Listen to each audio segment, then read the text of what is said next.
For me, part of the joy of taking a walk like this is deciding exactly where you go. I've still got 5 miles to cover, but I can't resist a quick detour. So I've just ducked off the coastal path for a moment because I have heard about, well, this place, Embleton Quarry Nature Reserve. I thought it was worth a look. Once a mining hub where whinstone rock, the stone that lines this stretch of coast, was excavated, it's been transformed into an 8-hectare haven. Wow, this is so unexpected. Local volunteer Margaret grew up here. Hello. I feel like I've found this hidden wilderness. Isn't it's it amazing. Isn't it a surprise? And so many people don't know about it. This great big thing that used to be a quarry and is now a nature reserve. So I can see, presumably, this sort of great bowl shape we've got here is the old quarry walls, is it? That's right, that's the quarry face, and that's the house where I grew up when I was a child. No. Yeah. You almost fell in. Well, my mother used to say to me, don't climb over the garden the fence, you'll fall into the quarry and you'll die.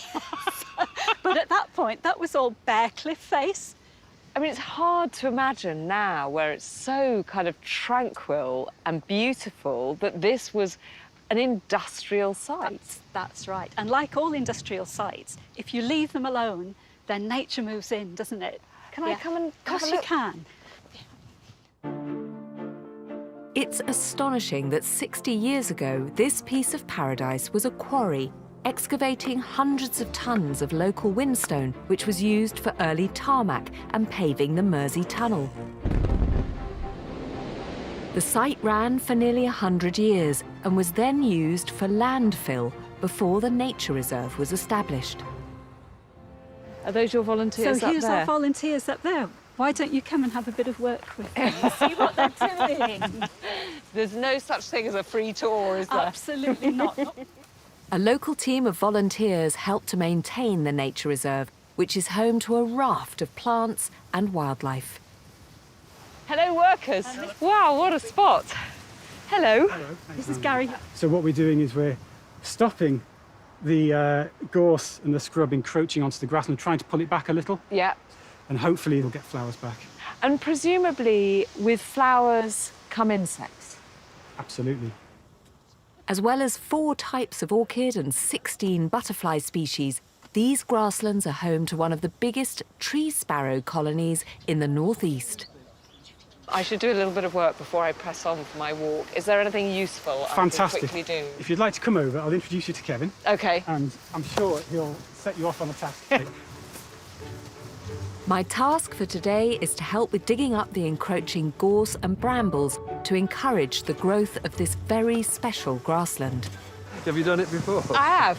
Gorse and brambles, but I'm not sure Right. which one I hate the most. OK.